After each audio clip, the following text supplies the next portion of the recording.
की वैल्यू हमारे पास है -3, ये फंक्शन में पुट करेंगे तो आपके पास ये आंसर आएगा -1।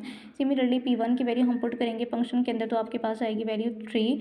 इसको हम पावर पोजीशन मेथड की एक बहुत इंपॉर्टेंट कंडीशन है कि इनका जो फंक्शन के अंदर वैल्यू पुट करने से आपस में मल्टीप्लाई करवाने से ये आंसर हमारे पास लेस देन 0 होना चाहिए, ठीक है।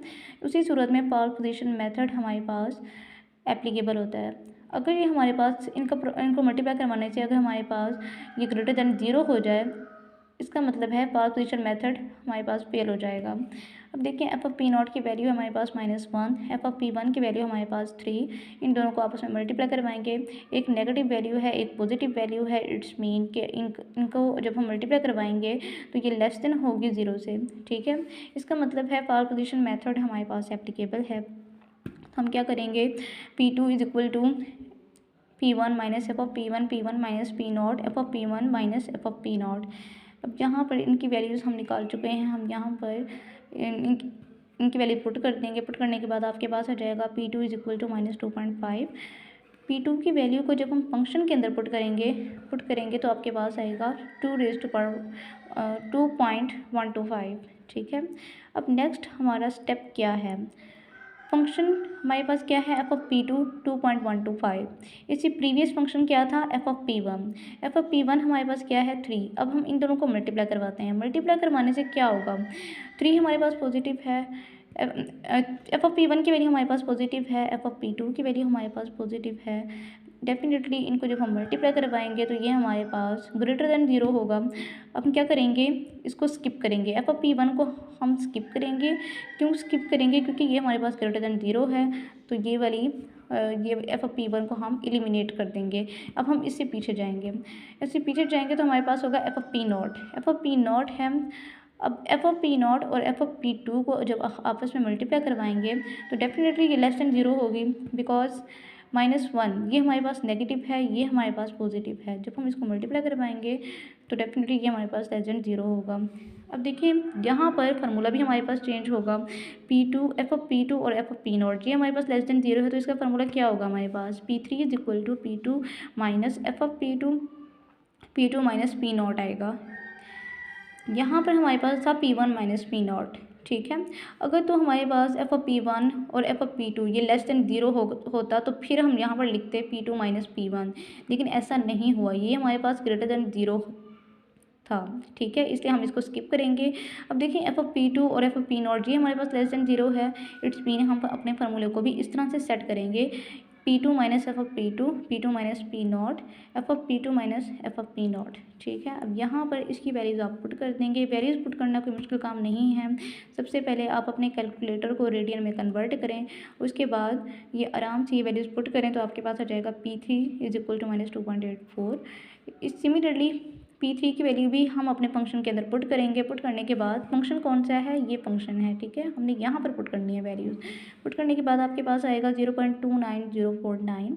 अब देखें एफ ऑफ P3, इसी प्रीवियस क्या है एफ ऑफ P2 हमारे पास है 2.125। इन दोनों का प्रोडक्ट हमारे पास क्या होगा, इन दोनों को जब हम आपस में मल्टीप्लाई करवाएंगे तो हमारे पास ये ग्रेटर देन 0 होगी, बिकॉज ये दोनों वैल्यूज़ पॉजिटिव हैं। सिमिलरली हम P2 को स्किप करेंगे, एफ ऑफ P2 को स्किप करेंगे, एफ ऑफ P1 की तरफ जाएंगे। F of P1 ji again हमारे पास पॉजिटिव वैल्यू है, इसका मतलब है कि इनका जो मल्टीप्लाई करवाएंगे 3 और 0.29 को, इसका मतलब है ये भी हमारे पास ग्रेटर देन 0 होगा। हम इससे अगेन पीछे जाएंगे, पीछे जाने का क्या मतलब है, एफ ऑफ P3 है ना, अब एफ ऑफ P0 P1 के साथ हम मल्टीप्लाई करवा चुके हैं तो ये हमारे पास ग्रेटर देन 0 है, इट्स मीन हम P0 की तरफ जाएंगे। P0 हमारे पास है -1 को मल्टीप्लाई जब करवाएंगे इसके साथ तो डेफिनेटली ये हमारे पास लेस देन 0 होगा। इसका मतलब है ये कंडीशन हमारे पास सेटिस्फाइड हो गई है। बिल्कुल इसी तरह से हम अपने फार्मूले को सेट करेंगे, कैसे, P4 is equal to P3 minus F of P3 minus P0 over F of P3 minus F of P0। ये वैल्यूज़ हम निकाल चुके हैं, तो हम ये वैल्यूज़ पुट कर देंगे यहाँ पर, तो आपके पास आंसर आएगा P4 is equal to this, ठीक है।